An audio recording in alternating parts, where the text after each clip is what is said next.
Hey, hey, happy Sunday. Welcome to the House of Che Girls live show. Happy Sunday. I don't see we have anybody joined Hello yet. everyone, happy Sunday. We I started can give five it about minutes five late minutes. Okay. today. So let's give it a minute and share while we wait for a few people to join. So while we wait for a few people to join, we're going to go ahead and share as needed. Hope you're all doing great. Happy Sunday to you all.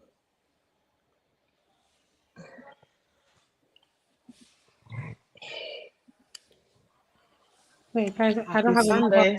so let me know when you're able to share. I Thank don't you. have any device on me to share. I'm out of my home. Awesome.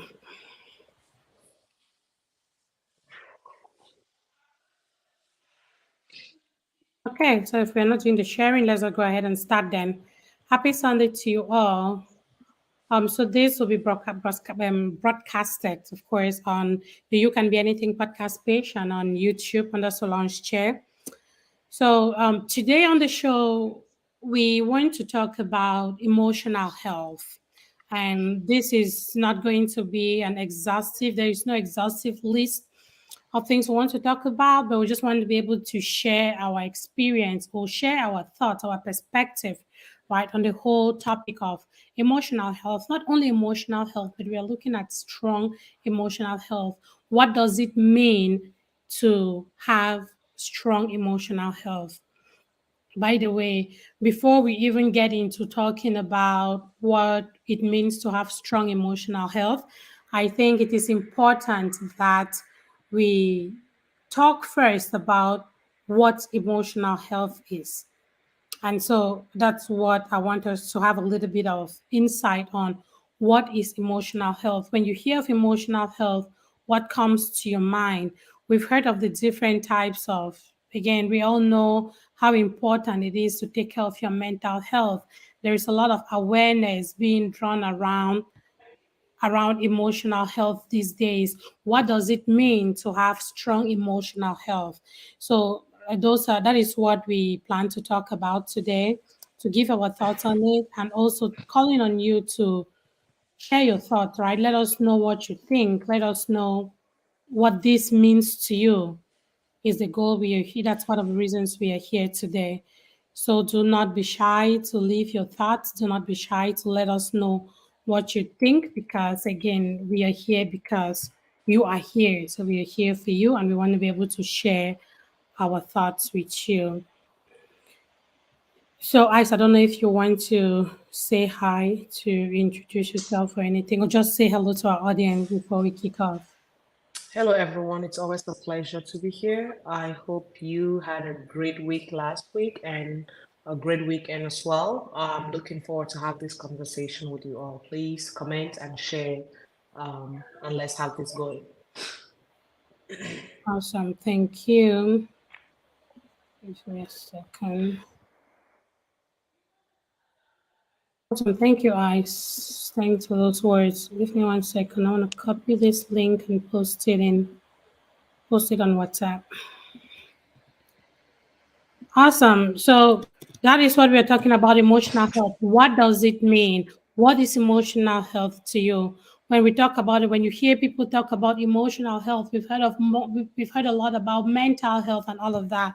When we talk about that, when you hear the word emotional health, what does it mean to you? And that is what I want us to talk about today. And to begin this, I'd like for us to first of all understand what emotional health is. Emotional health, based on my understanding and based on some of the articles that I've read or some of the videos that I've come across that talk about emotional health, refers to it is that ability to cope with life's events, right? Being able to cope with the events that happen around your life, whether good or bad, the kinds of, like, you know how different, there are tons of different emotions out here. The ability to cope with these different events in your life and acknowledge how these emotions affect you and the people around you is a sign that you are on a good trend towards a good or strong emotional health, right? Being able to contain, to manage the emotions, being able to manage. I don't want to call it emotions first because the emotions stem from the event.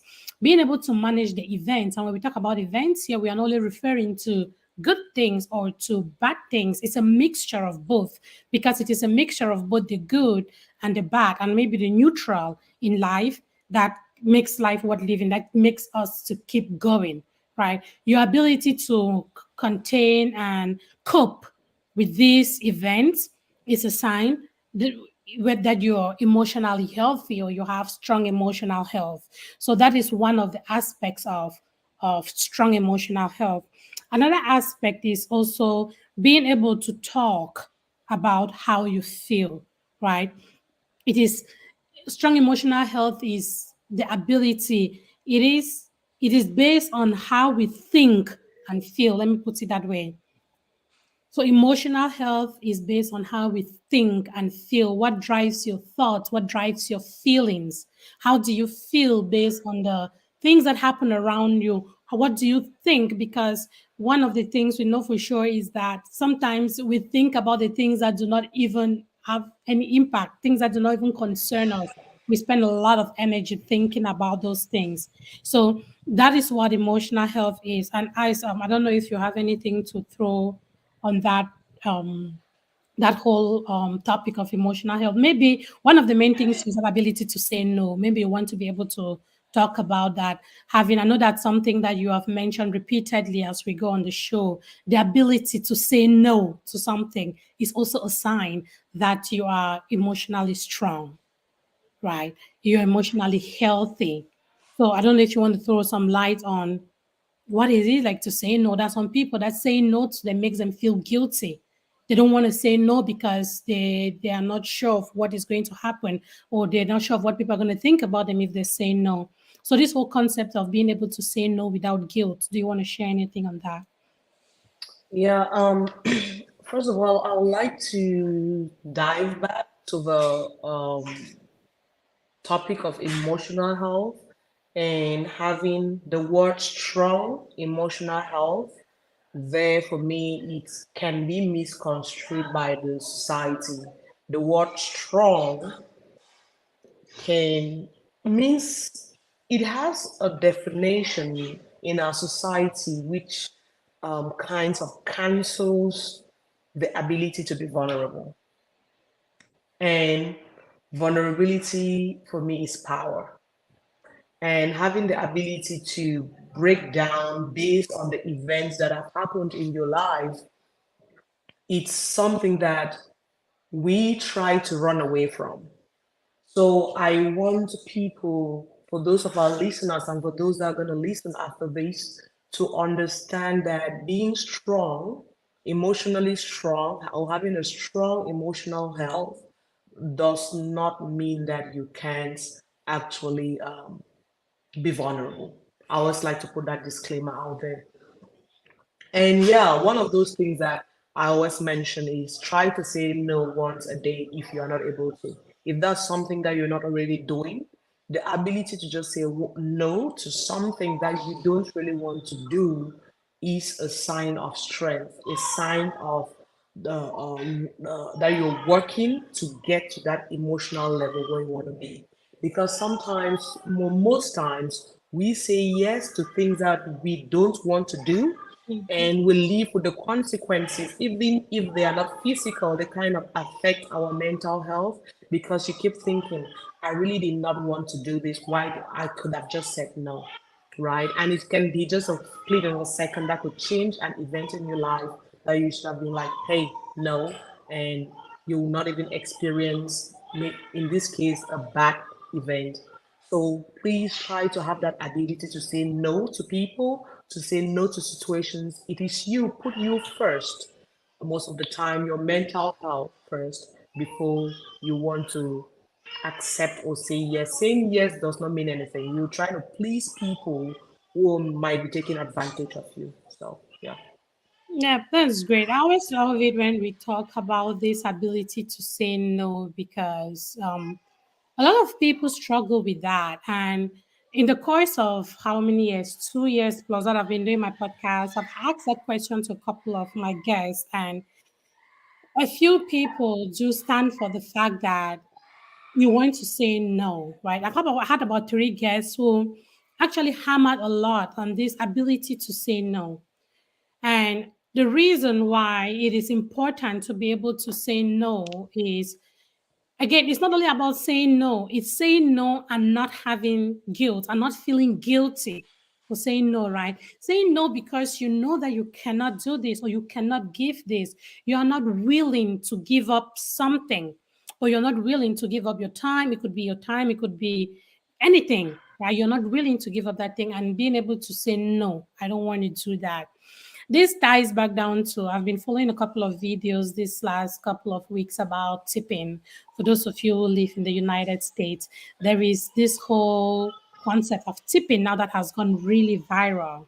People just want you to tip, even if you don't get a service, right? And I was listening to one of these guys I listened to, again, I'll choose to keep his name. Some people might not like me just because they know that I listen to him, so I choose to keep it out of this show. And the explanation is, he kind of encourages, because if you live in the US or you know someone who lives here, one of the common things is, for example, you go to the restaurant, right? I am a beneficiary of tipping in a restaurant. That's one of the first jobs I did when I moved to the US. I worked in a restaurant. I was a server. And based on your service, based on how you serve the people, your attitude and all of that, you got a lot of tips. I always say that my first job, what was my first job in the US, and it was from that job that I bought my first car. It was from that same tipping job that I was able to pay my Montgomery College tuition for the community college to do database administration.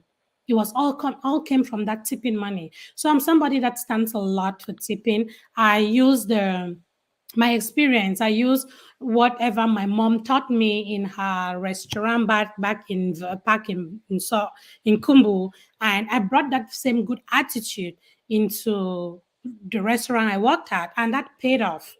I got tipped, I believe, because of service, because of good service. Again, I'm not saying I was a great server, but I'm not saying that I was a perfect server. There were days that I probably had bad days, or maybe I did not respond well to my guests. And again, people might have left without tipping me. And again, that is why people tip, because of good service. And the reason I'm saying this, I'm telling this story, is because I want to now coin it down to, these days, in the US in particular, you go to a fast food restaurant, you order your food online, and you go to pick it up, and they turn the little screen around and ask you for a tip. So the question is, how can you say no to something like that? Like, it feels like they're going to make you look like the most terrible person that they've come across today, right? And this guy was talking about being able to look at such a person straight in the eyes and say no, because you don't feel like you've gotten any service that you're tipping for. And it's one of those things that I personally struggle with saying no. One of those instances where I personally struggle with saying no in. Like, you be able to just to say no and not feel guilty about it. So there are many different instances like that, like this in life. I just use this example because it's something that I've been reading about recently. But there are a ton of different instances out here, out in life, where you really just have to say no. You need something from a friend, and a friend walks up to you or a sibling and say, hey, I want this, and you know that you're not willing to give it up. For example, growing up in Boya, all of us, we all know, like, you have your things that you don't want to share with someone. There are things that you will share, but there are some things that this is really mine. I don't want to share it. And be able to say no without feeling guilty. Oh, did I just say no to my friend who wanted to borrow my pair of shoes to go to a party? Should I feel guilty because I said no?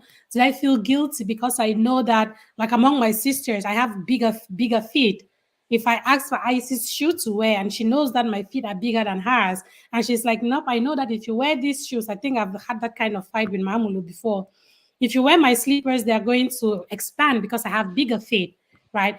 Should she feel guilty for saying no to me when she actually knows that if I use so those are just everyday life examples where you can say no and not feel guilty, because you know that if you wear these slippers, they're going to be loose and will not fit me anymore. right? I might feel bad if she says that to me, because again, it's the entitlement that we carry around in life. But she shouldn't feel any sense of guilt, because she has a reason why she's saying no. So that's just, again, I don't want to just give abstract examples. I just want to be able to give like real life examples that we come across every day. So being able to say no to a request or to anything is a sign that you're in control of your emotions. And when you're in control of your emotions, that is when you're actually able to say your emotional health is in place. Even if it's not perfect, it's something that you are working on. So we shouldn't just be thinking about the mental. I know that the mental health is important, but our emotions too drive our mental state, right? Whatever goes on in our mental state in life is being driven by the emotions we feel. It could be anger, it could be anxiety, it could be many different things, it could be joy. All of those things contribute to how we behave, which is what we sometimes correlate to mental health. Right, I don't know if you have anything to add on there. No, I'm good. That was well explained. Okay, then another part of strong emotional health I would love us to talk about is just that. Okay, Ice, I know that. Just let me know if you don't feel, if you don't normally see the difference between this. Do you ever see that there is a difference between what brings you joy and what makes you happy? Do you find yourself in situations where you kind of distinguish those and know that, hey, this is joy and this was happiness? Have you ever sat and thought of drawing a line between those two words or feelings when you experience them? I think I have to a certain level, and for me, happiness is something that is an emotion that I can I can be noisy with. Mm-hmm. That's happiness. I can shout, hey, thank God I passed the exams. Hey, I got the job, right? Those moments I'll be happy. Mm-hmm. But when I feel joy, is when I sit in the quiet environment or listen to a song and I be like, this, I tear up. It takes me back to an event that I was might have been happy for. Mm-hmm. That is joy for me when I sit in my moment and I can just feel a certain level of gratitude. Gratitude brings the ability to be grateful no matter what is happening around me, knowing that, hey, there is hope. So these different things will kind of compound the joy that I feel.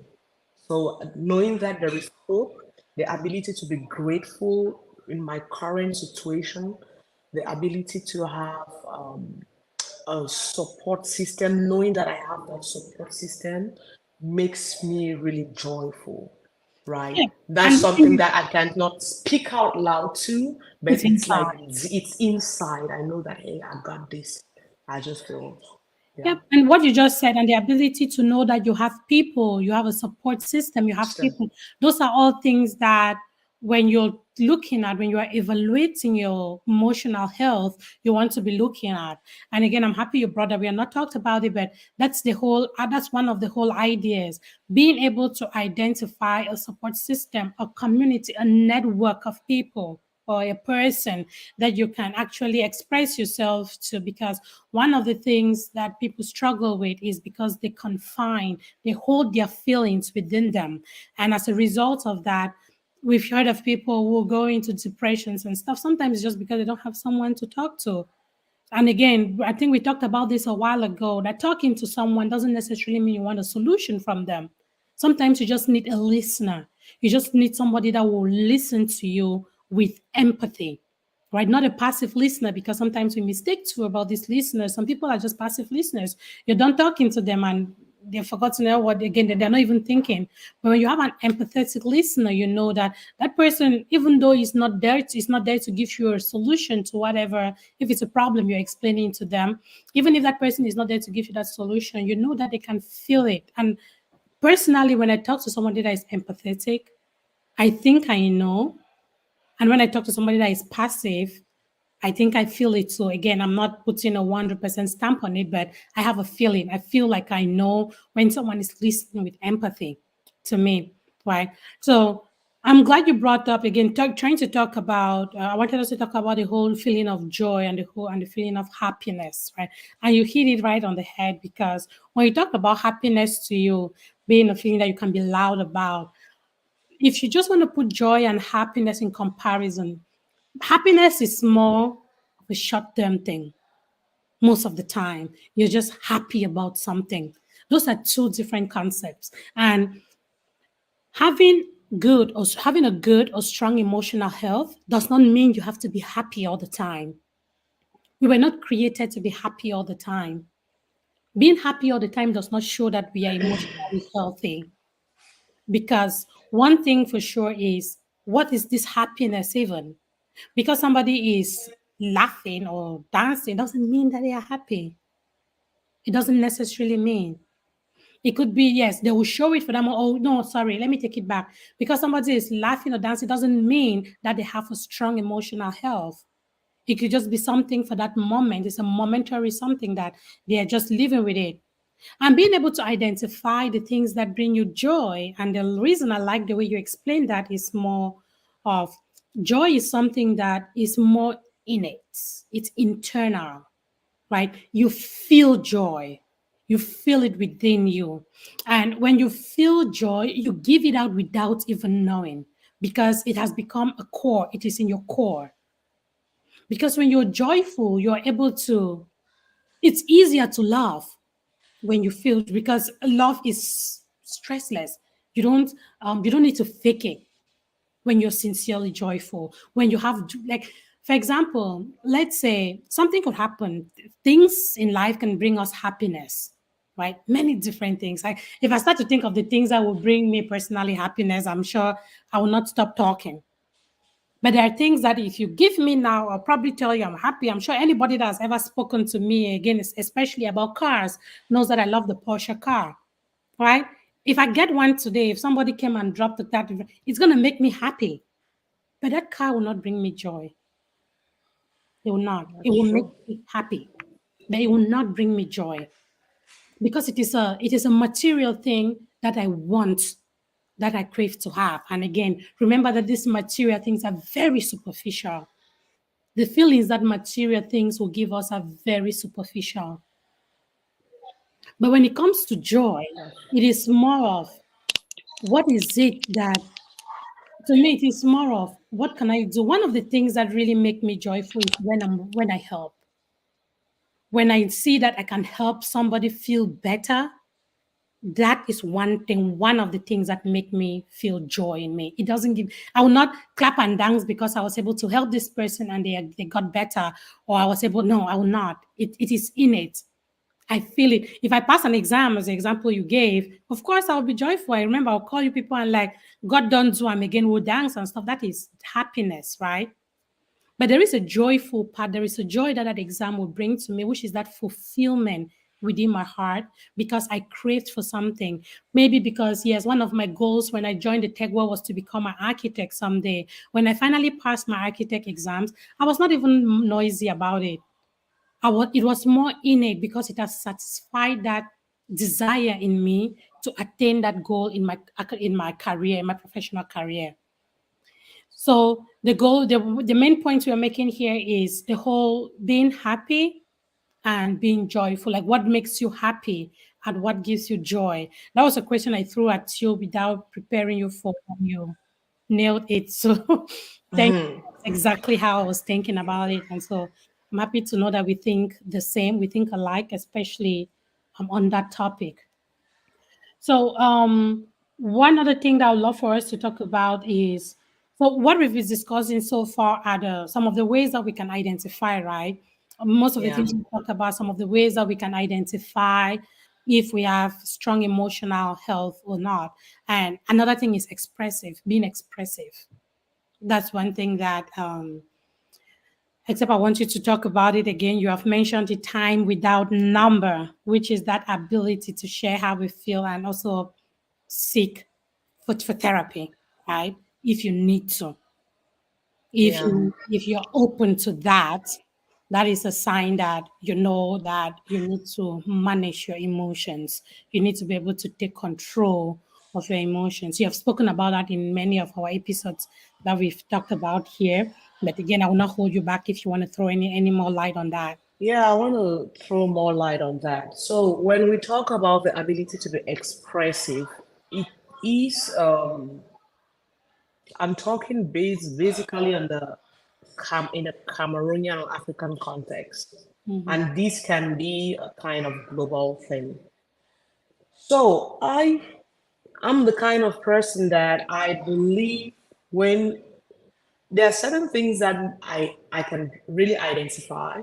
When you mentioned earlier that you can identify when somebody is empathetic or a good listener or not, I pick it up immediately Okay. because I am very intentional, especially with people that I don't meet on daily basis, right? So it is something. If it's you and I, maybe my siblings, I know we talk on daily basis. I know that hey, there will be a moment that you're going to open up if there's something that is bothering you, Mm-hmm. right? But when I call a friend, for example, there's a question that I ask that sometimes I will ask one person in a 5 minute conversation, like three in a 5 minute conversation, like three times.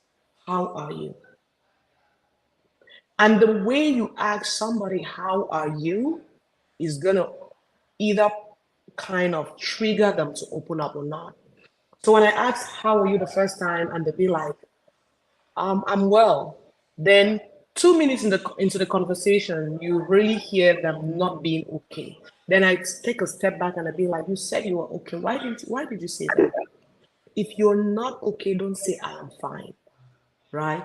But then it also depends on the person that is asking the question. Are you ready to even listen Mm-hmm. to the response that they're going to give you? So I watched a video 2 weeks ago, and it was a podcast, and this lady asked a guy, "How are you?" the first time. He said, "I'm okay." She looked at him, looked into his eyes, and said, "How are you?" This guy could not speak for 30 seconds because at that moment he realized that there are emotions within him that he wanted to speak it out. He wanted to be expressive about it, but maybe he did not know that a lady will be ready to listen to. Yeah. So really take time to ask people how they're doing and give them like 3 or 5 minutes to and listen to them. And when somebody asks you the question, how are you? If you feel like that person is intentional, Talk to even them. if you don't want to give them details, don't tell them you're okay. Tell them, I'm struggling with something, but I'm not ready to talk about it. Hmm. That part of it alone is a lot that you've taken off your shoulder. Just saying, hey, I am struggling with something and I'm not ready to talk about it right now, believe me, it takes away a lot off your shoulder. Yeah. Guys, if somebody does that, right, I'm one person who will say, "Are they all right? Are they fine?" Right? I respond. That's my default, even if I'm not fine. So, do you think that is based on the person that is asking? Do you think so? Sometimes, and sometimes we have programmed our mind. I have a friend that when I call, I'm like, "How are you, Ade?" I'm like, that is not what I want to hear. That's typical of me. Yeah, so it is a routine that has been built in our mind. You as well, you have to be intentional, right? Like if somebody asks, "How are your eyes?" I'm okay. Ade, right? That is a routine that is in our mind. But when you start getting in touch, people always say I'm too deep. When you start getting in touch with how you really feel, at a certain point, that is going to come up. So, like, responding, like, train your mind to be like, I'm going to try to talk about my situation the way I feel at the moment. That is really living life at the moment. That is part of it. That is part of living life in the moment to enjoy your life to the fullest. How are you? I'm a little bit tired, right? I asked another friend this morning, how are you? He said, it was a chat. I have been better. I'm not complaining, but I have been better. That is good. I know already that he wants to get to a certain level. That is another way of saying I'm struggling with something because I've been better. So there are many ways in which you can phrase this to still sound comfortable letting out that information. So what you're saying is, even if, let's say, you have a friend or somebody that, again, they're probably coming to ask for something or do something, and they come and people, there's that tendency of like, hey, how are you? The reason I'm saying this because I'm truly guilty of it, right? And that is where I know that I struggle with, with expressing myself. One of my really good friends reached out to me this morning after looking at my status with food and other things I posted yesterday, and he was like, so how are you? I was like, a day. He came back again, and he, after a little chat, he was like, how is everything? I did not respond to that. I did not respond to that particular statement just because I did not want to have to explain myself to him. So I escaped it. It's okay to say, I am not okay, but I don't want to talk about it. It's okay. Then at that time, at that moment, right, it's so okay because you choose. We grow into that expressive state where we're able to talk about the way we feel. I don't talk about this because I am not a very expressive person talking about myself, how I feel to another person, but I talk to myself how I feel, Yeah. right? But yes, So look at what Charlene said. She just says it is used more as a greeting, because at the same time you don't want to find yourself in a position where you start telling somebody something, and it comes back to that whole, is this person even in the state of mind that they want to listen to me? That sometimes you're out here again. I bet that most of the time there are times that I want to talk to you people, and I'll be like, hey, I call Charlene, she doesn't answer. I call, you don't answer. I call everybody's phone in the house because I'm willing to talk, right? I want to talk to someone. And it has happened about 3 times and nobody's available. It has happened to me like 3 times. Everyone is busy.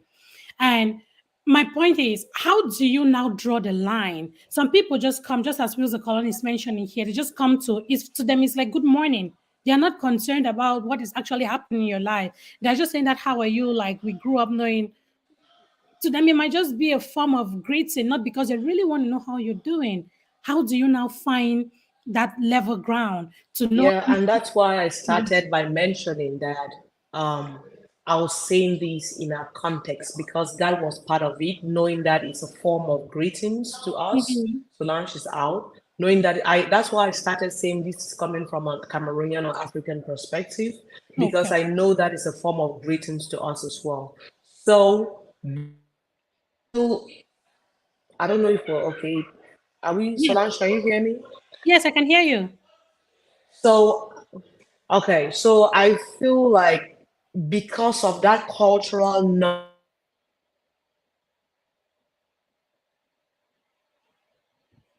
Oh, it's kind of frozen. Now I don't know if it's on my side or on your side, but you're to frozen. I don't that know. good emotional or strong emotional health, right? I'm not saying you should lay your business out there, but of course, you know the people that are going to come to you and ask you those questions and you can open up to them.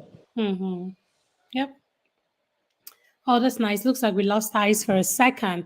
And just as with the colon wheels, thanks for your comments. She says most people are not expecting a response other than the conventional fine, right? Which is true. A lot of people, when they come saying, how are you? They are not really interested in hearing how you're doing. Most of them are just like, okay, it's like greeting. It's like, hey, so good morning or good afternoon.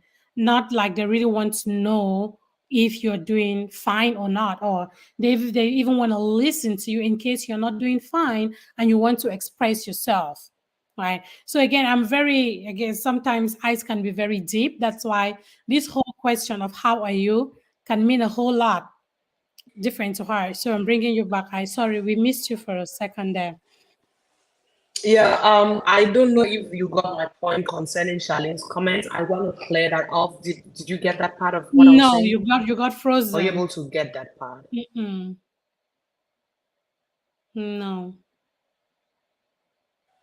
All right, then I cannot hear you if you're speaking.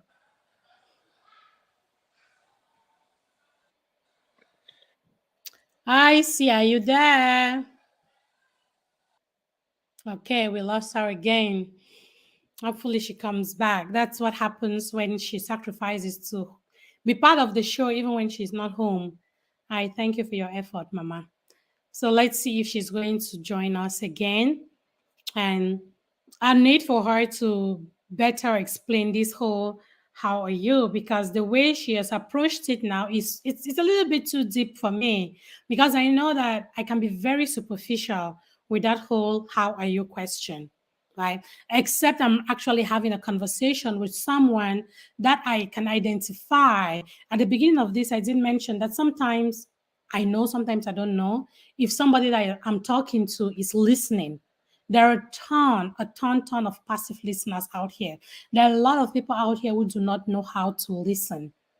And so when we are talking, you're talking to someone, I personally always want to know if that person is willing to listen, then I'll open up. If you just come to me and you talk to me, I bet you that most of the times I'll just be like, Ade, Ade. That's my default response. Ade, I never even say I'm fine. My response is always Ade. Right. So to me, that's how I respond to how are you? It's a very conventional good morning. So, but based on what Ice is explaining now, we can definitely look at this in a whole different way, in a whole different perspective. So unfortunately, we've lost her. I would have loved for her to explain in detail the other ways in which she sees this. So let's see if she will join, if she'll be able to join us again. Yeah, but while we wait on her, we'll give her again. We are almost at the end of the show. I'll see if she'll be able to join. But if not, oh, here she comes.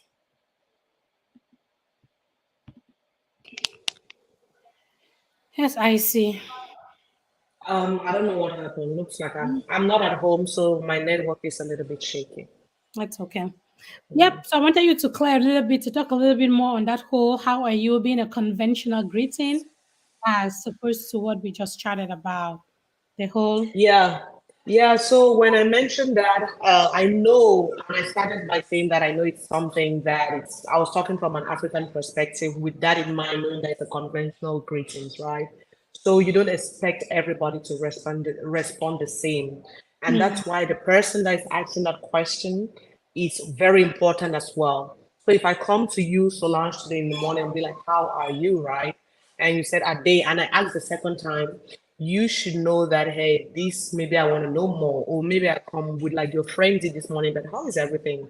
Right. So mm, that is a different, that's at a different level. mm, We meet people at work in the morning, your colleagues, they don't even work in the same department, and you're like, hey, good morning, how are you? That's something else, right? A colleague that you work with on day-to-day basis, my boss would be like, oh, Vera, I'm not feeling fine today.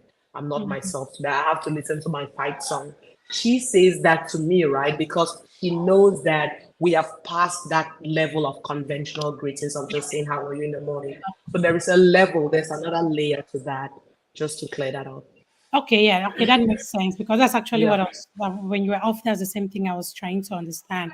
So it depends on who it is and the level of the relationship, Relationship, like yeah. how you get to. Okay, that yeah, of course, that makes sense now, and that is when now we'll be able to. You want to be able to identify if this person actually wants to listen, because I personally I detest passive listeners. I want to be your friend and talk to you and just chat and vibe. Again, the word you don't like, the vibing word, but I don't want to spend my time talking about something that matters to me and somebody is not listening. That's why it takes a minute. It takes some level of trust. But again, there is that person out there who, if I just sit and I just have need an opportunity to talk to them, I will pour out my feelings to them because I know that no matter the situation, no matter where they are listening to me. And Because just to add, just to be very a disclaimer, listening is a skill. It is yeah, not something that we're born with. So there are people who don't have that skill to listen. yes, yeah, that's true. I had a conversation with my colleague on Friday, and he's African American. And as we're talking, I was looking straight into his eyes, like I'm looking at him. He's like, "Oh, you have intense look." I'm like, "That is my culture. If I'm not looking at you, trust me, I am not listening to you. Trust me, I'm not listening to you." And for me, that was one of those cultural shocks, right? Talk at work, I'm talking to my manager. I had to have a conversation with my manager like 2 years ago, previous manager. Every time I come to talk to her, she's typing on her computer. I'm like, hey, I don't feel like I'm being heard, Yeah, right?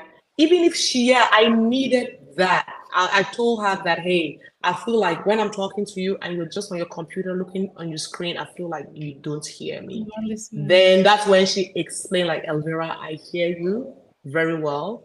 And I realized that we have different cultures. To some cultures, looking directly into somebody's eyes is disrespect. For me, when your mom, I don't know for those of you from different regions in Cameroon, when your mom or your dad is talking to you and you're looking, is disrespectful. They're like, when I'm talking to you, You look at look at me. me. Me, yeah. So that's the respect for us. Like I'm giving you the attention that you're seeking for. Yeah, that's true. And again, when you just said that was one of our cultural shocks. You remember growing up what Pacha used to tell us that I know I struggled with most of those. The only science subject I didn't struggle with was biology. But when it came to things like chemistry, physics, that was sick. And I remember he'll be like, yes, I know this might not be your strong points, but if you look at the teacher in the eye, Teacher, when they are talk, I remember think you understand. he And used I to have, put a lot of yeah, emphasis on looking at yes, teachers yeah, in the eyes. I was like, yes. And I remember I had a problem with my French teacher in Form 3. He's a chief.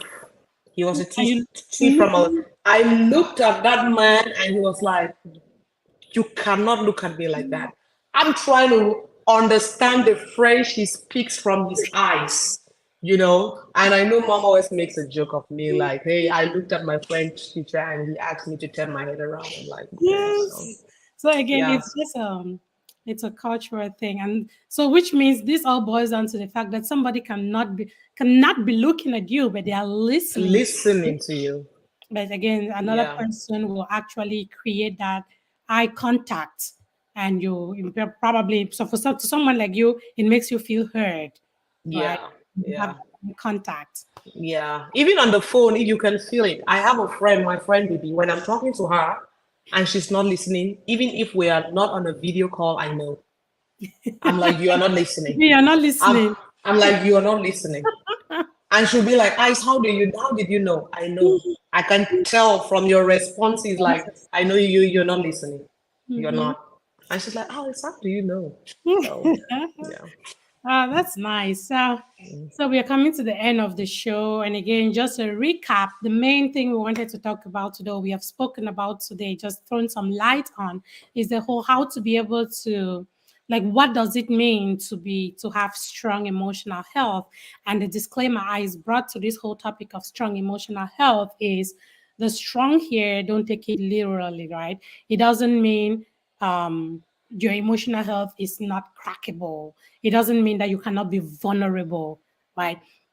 Actually, being able to have good emotional health, vulnerability is part of that, right? Accepting that you are like being able to express yourself, just being vulnerable is one of the aspects of emotional health. So we talked about the different ways that we can actually identify strong emotional health in ourselves and in others. And again, when we talk about identifying this in others, is because we want to be each other's keepers, right? If you have friends, people that you're close to, your family members, your partners, sometimes they might not be able to read these signs. But as someone that is close to them and you have that ability to talk to them, you can actually observe some of these things and just put an open conversation. You people talk about it, right? I think that by doing that, the reason we come and we talk about things like this is more It's more like we want you to be able to identify these things both in yourselves and the people you interact with, so that you can help them as well. So we do appreciate you all. And the last thing I wanted us to talk about is our ability to relax. Please, let's not go without saying that. The ability to relax is one of the key points of emotional health.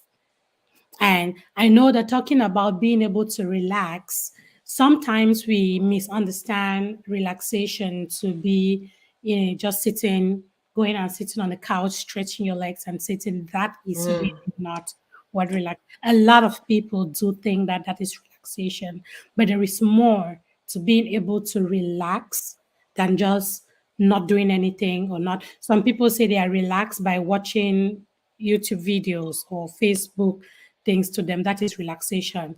But when we are talking about emotional health, relaxation is more, according to my understanding or how it works for me, is more about being in yourself, right? Being able to, and I know you do this a lot, your whole meditation thing. That is one of the strongest forms of relaxation when it comes to your emotional health.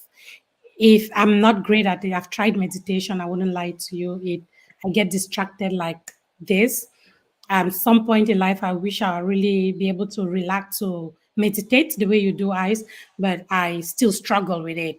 I still get my thoughts still go away. So I'm sitting and I'm like, okay, this is all what I want to do. And I was reading about it. Someone said sometimes when those distractions come, take them in instead of trying to shut them out. Shut them But out. I'm Yeah. still struggling with that. But at some point, I have felt it. I know what it feels like to actually sit and meditate and be relaxed. Felt the impacts. But again, I am no pro, not at Yeah. all. Relaxing is mental, it's not physical. Even though the body needs to rest, but the body starts resting from the mind. So if you can rest your mind, that is where you actually feel your body relaxing, right? So that's a topic on its own. We don't want to deep dive in that a lot, but if it's okay, can I give my last remarks? No, we are Is good. it I just time for brought that that? up because it was one of, no, yeah, we are good. We Oh, are at 47 okay. minutes. I just brought up relaxation because I know that it's when really about this. It was one of the points to like, hey, how are you able to relax? Because it's part of the whole mental, not sorry, not mental, emotional health process. So yeah, that was it for today. I see. Thank you for joining DJ Sakis Vibes. Hello, ladies. Have been looking deep into your eyes for the past 15 minutes. DJ Sakis out there. Thank you for joining. We appreciate you. Yes, Ice, go ahead and give your last remarks, and we are good for the Sunday. Great. So I want to thank everyone for listening. I don't have a second device, so I didn't see the comments, but a shout out to all of those that are watching online. Thank you very much. And I want to say on the topic of strong emotional health, as individuals or as people, let's try to create spaces for others to be able to be vulnerable in. That is where the strength comes from. Let's not shame all of these emotions that are not very conventional with us. Like sometimes anger can be shamed upon, crying can be shamed upon, and so many other things. Complaining can be shamed upon sometimes, but let people create spaces for people to be vulnerable. That's how they get even better. Thank you all. Have a wonderful time. It's always a great pleasure to be here. And hopefully, I see you in the next two Sundays because next Sunday I'm only available. I'm putting that to our listeners right now. Yeah. Thank you. Really? God bless you and Throw have that a at me wonderful on the weekend. show. Yeah. She just threw that at me on the show that she's not going to be here next Sunday without even. Anyway, I appreciate you. Thank you for the time you make for this show, Eyes. Thank you all so much. We hope that you have a great rest of your Sunday and a great week. If Eyes cannot make it next Sunday, I'll try to see if I can, and let's talk about something fun and just vibe. But if not, we'll wait for her until she gets back the coming Sunday. So thanks again and have a blessed week. Be nice to each other. Bye bye.